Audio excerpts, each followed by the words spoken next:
Visionaries is proud to present its 24th season on public television.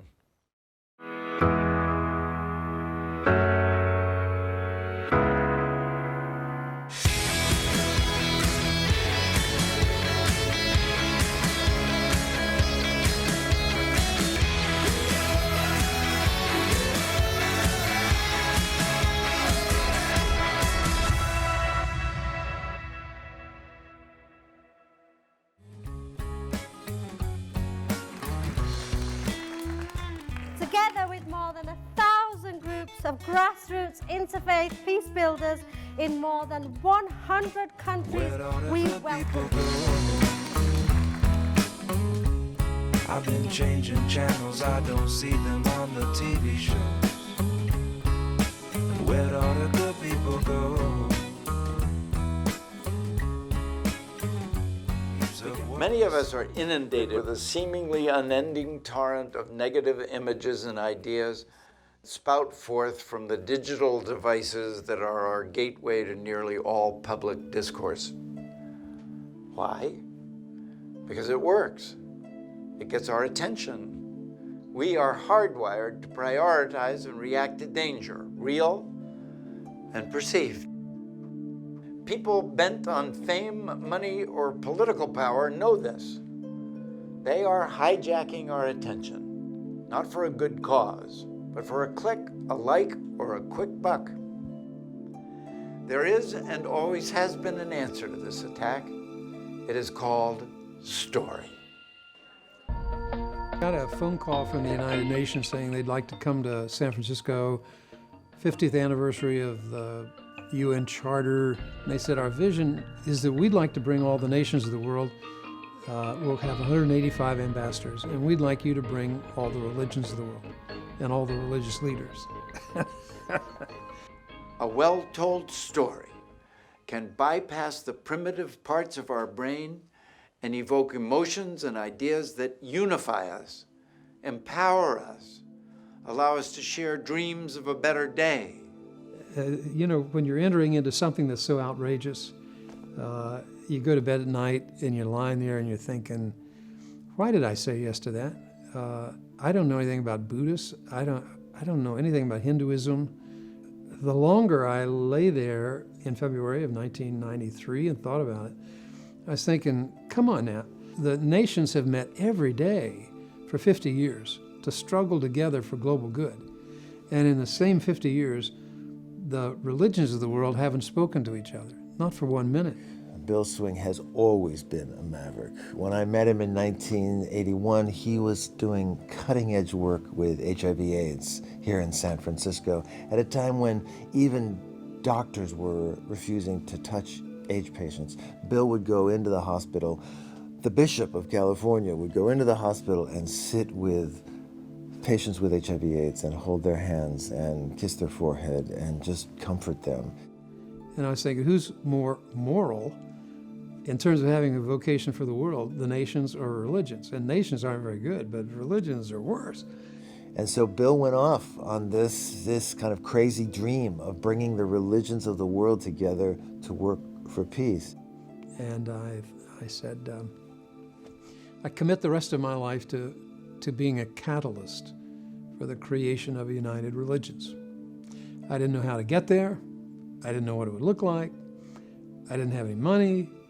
But I thought, okay, here goes the adventure. The story goes that he went around the world to talk to all the great religious leaders of the world to say, come join me. And together we'll bring the religions together and we'll create peace in the world. So I went to speak with the Pope and the Dalai Lama and Mother Teresa and the Archbishop of Canterbury and the Shankaracharya of Kanchipuram and the Grand Mufti and the Sheikh of Al-Azhar. And no, I mean, you can't think of anybody I didn't go visit. And I asked him one question, a simple question. Are you willing to deputize a person from your tradition to meet with a deputy from other traditions? And every one of the religious leaders said, absolutely not. And I said, okay, it's not going to happen with religious leaders. And I thought, who's left? It's the grassroots people. And then it dawned on me, they're the only people who could ever make it happen. This is a story of a remarkable organization embarking on a global effort to use the power of story as an instrument of unity and peace. It is called URI, or United Religions Initiative. It is a kind of United Nations of people of all beliefs, including atheists and agnostics. This is how it works. At least 7 people come together to tackle a cause. The only requirement is that they represent at least 3 different religions or belief systems.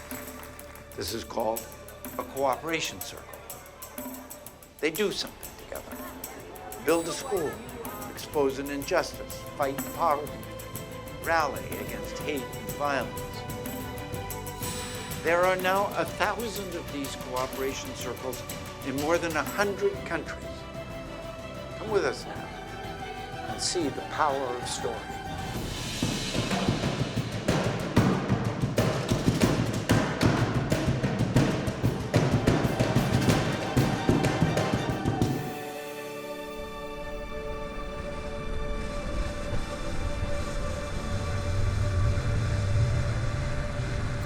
So it was just 2 months ago that we were all together in San Francisco at the conference of grassroots peace builders from all over the world and policymakers from the UN, and it's incredible now to be here. Way back in 20 years when we start URI in Africa, and we were talking, is it really possible to have this kind of grassroots movement within Africa where we can bring the different faith communities to work together? I would say the seed we planted way back now bear fruit, and indeed it became a reality with more than 210 member organizations, a cooperation circle, a grassroots organization in 32 Africa countries. For me, it's interesting that you talk about seeds being planted, because I think in our time together at Stanford and San Francisco, we planted new seeds at that moment in time as well. You took the old roots of URI 20 years ago and you replanted new relationships with other organizations. So URI started with the grassroots, right? Yes. It started with cooperation circles, ordinary people from all over the world coming together and starting these groups. They use their own mechanism to ensure that there is peace among communities, individuals, and that is the learning that cuts across the network. And I love that. It introduced a new way to get involved in deep partnership around this larger work of interfaith peace building in a global context. I think people often misunderstand the work we do. They think it's about bringing religions together. When I see our work on the ground, it's about bringing all people together, because all people have beliefs, whether they're religious or spiritual or humanistic, it doesn't matter. The beauty of it is it sets up a value system that adheres to some tenets that are common amidst different religions, beliefs, and traditions. Oh, do you know what we may need? And more here and more there. But it is a reminder that deep down in the core of our beliefs, whether they be spiritual, indigenous, however, secular, however you define it, we can be connected, we can find commonalities, we can celebrate our similarities, and let us accept that invitation to work together and to live together. We go to the communities so that we can learn and listen, and that the wisdom of the community, the local community, can help teach us.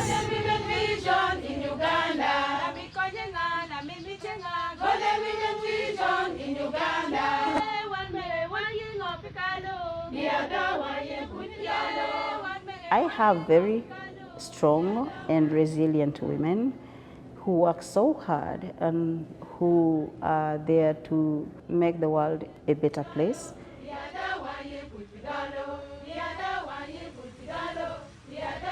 Human rights is a very key aspect here in Uganda, given the political situation. The Golden Women's Vision in Uganda is composed of women. They suffered rape during abduction. Many of them were abducted as young as 10 years. So they were taken as wives to the rebels. They had to do all sorts of evil, commit all evil against their own relatives, against their own community members. The war caused death to many people. The war did not distinguish between Muslim, Catholic, or Anglican, or Orthodox, but any. So we said we must come together. We put aside our differences despite of our way of belief, but we should come together for the common purpose, and our people live in peace, because indeed the region was highly ravaged by war. Children were being abducted, women being abused. During the insurgency in northern Uganda, the rebels came to our village called Patong. I was abducted. When we were running, we were in a hide with my sister. My sister was 2 months pregnant, so she held my hand as we were running. So when we ran, we had a bullet where they shot her. I was holding her with my right hand. Then she fell. Immediately, the rebel came and started again slaughtering her like an animal. I was at the age of 13 years old. They took me to the rebel leader, Joseph Kony himself. He had during that time he was having 43 wives.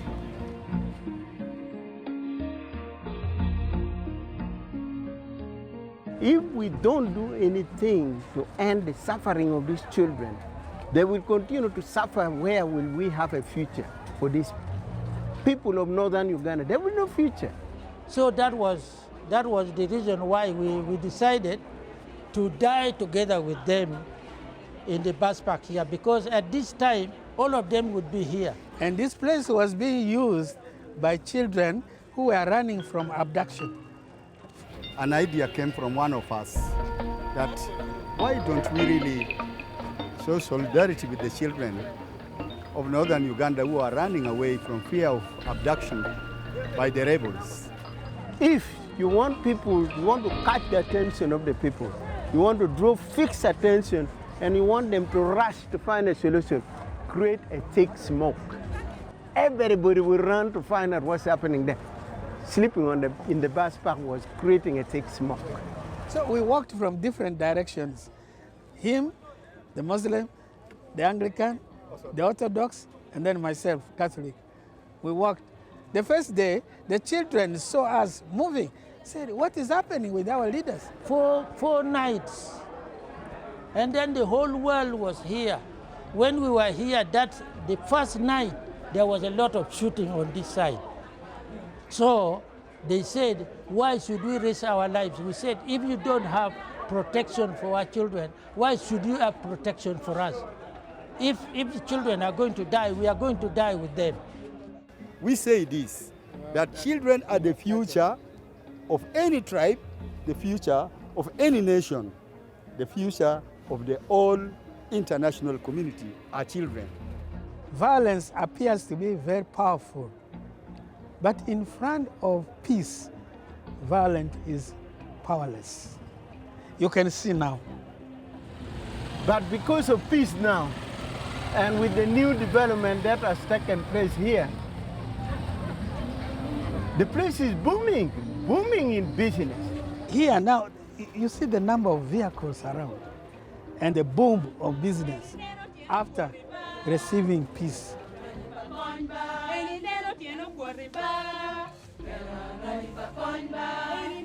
When I came back after 3 years, started to realize there's a reason for me to stay alive.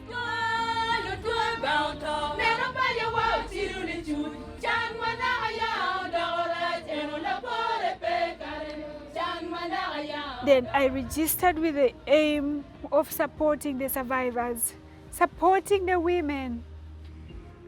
I could bring them around me. I see a mother in them. I say to myself, so long as I'm still alive, I will try with all my level best to create any possibilities for the women, for those who suffered during war in northern Uganda. We have stories.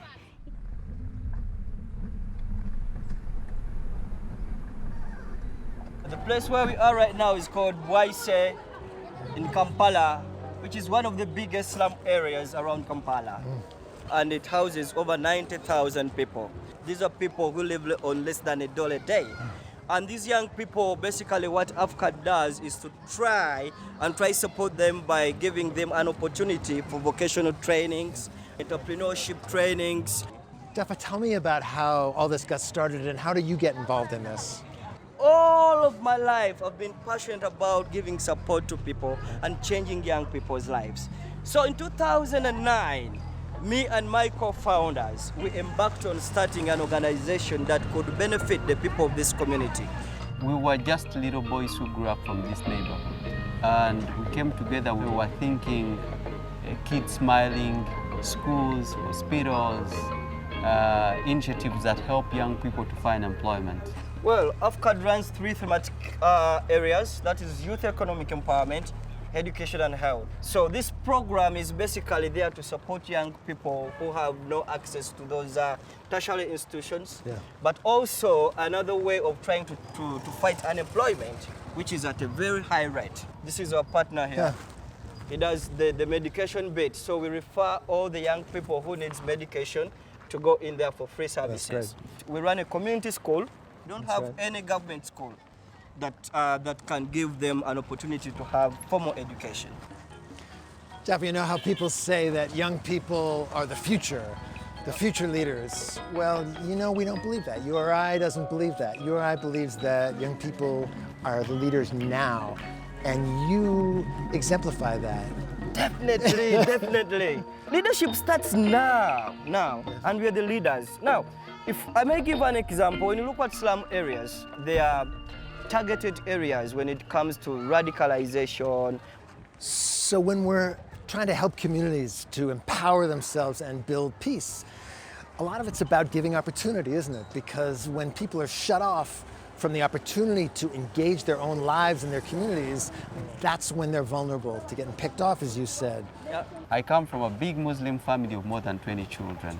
You know, in Uganda, we've been so much on the news as perpetrators of violent extremism. We decided to come up and do a lot of interfaith work, to get together to create a movement or campaign that can show, okay, Muslims can be at the forefront of promoting peace and doing other projects that promote community. It's a predominantly Muslim community, but one of our first events we did was a Christmas party when we started, and I guarantee 80% of the kids that went for the party were Muslims. Being the young leaders of today, we are now embarking on challenging all the negative aspects around this world. Our initiative, AFCAD is founders. 2 founders are Muslims, 2 founders are Christians. It starts from there, then it's spreaded from the community. We are one people. We've got to create this kind of platform where we support each other, love each other, and live in a very stable community. And that challenge of people fighting over religions is done. So Jaffa, you guys have become so successful and renowned for your work here in this community, in Kampala, in Uganda, but also around the world. Tell me more about the URI AFCAD connection. URI gave us technical support in terms of guidance on how to do stuff, in terms of giving us capacity on how to run an organization. AFCAD and URI have lived this relationship where the mentoring and training helped you guys get going. And now you become a mentor and teacher for other organizations around the world, other communities who could do what you do. It's not about the religions, it's about the peace, it's about the development that we need for our communities.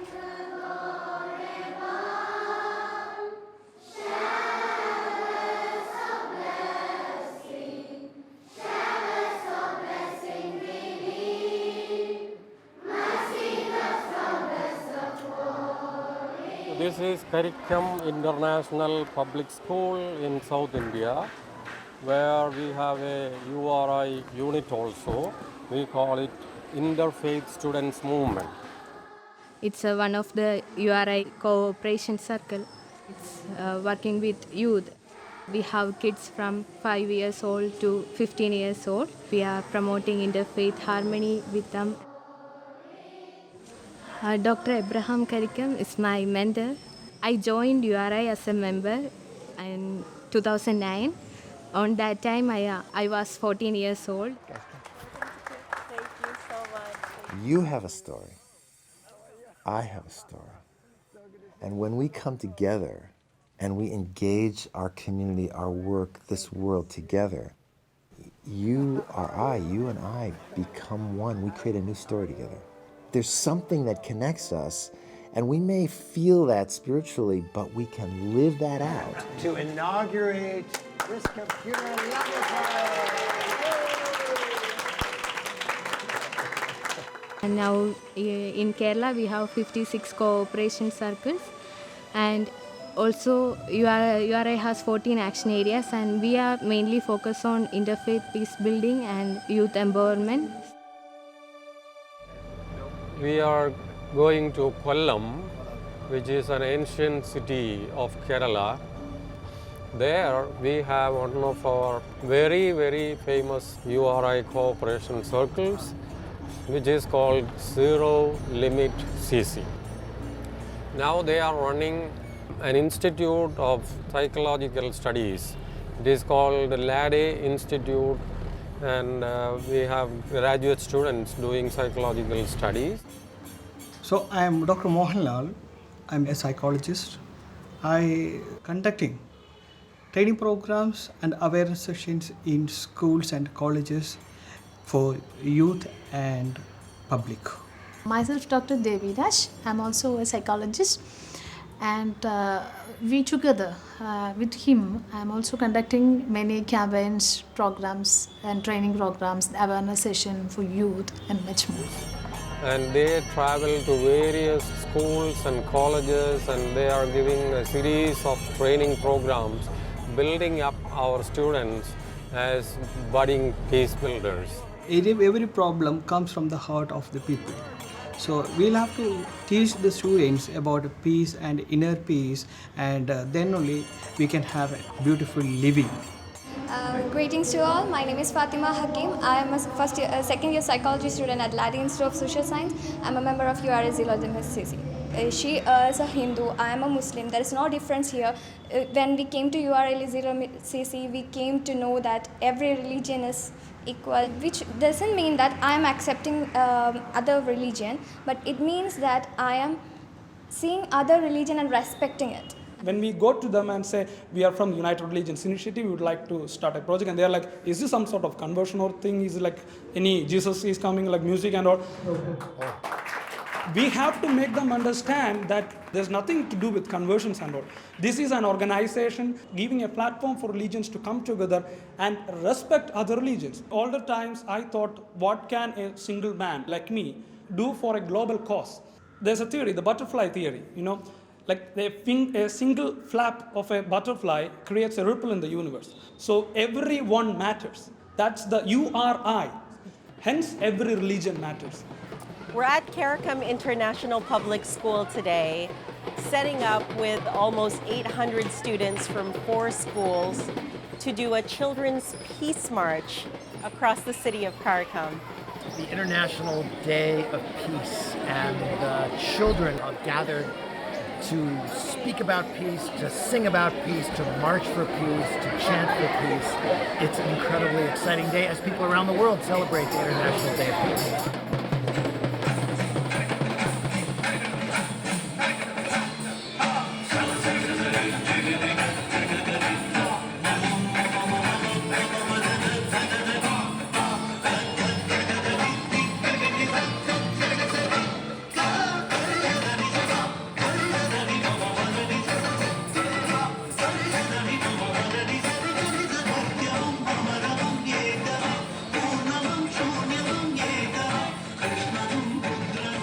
I know that I'm out of step.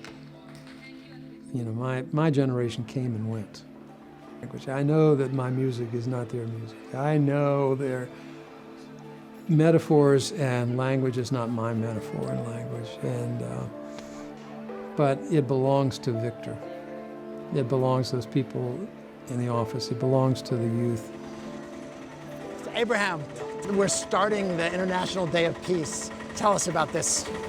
Yeah, every year we are having this peace march led by children, declaring to the world that children are for peace. This has become an important festival in the village of Perikyam. And in your school, people of all beliefs, all religions come together, they learn about each other, they study peace together. Yeah. In our school, we have children from all religions.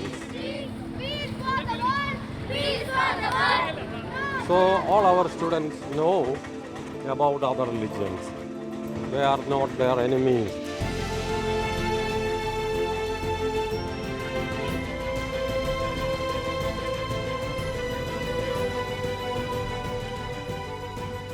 URI proves that when people of diverse beliefs come together to work on issues that matter, we can create a culture of peace, justice, and healing for all. For the Visionaries, I'm Sam Waterston.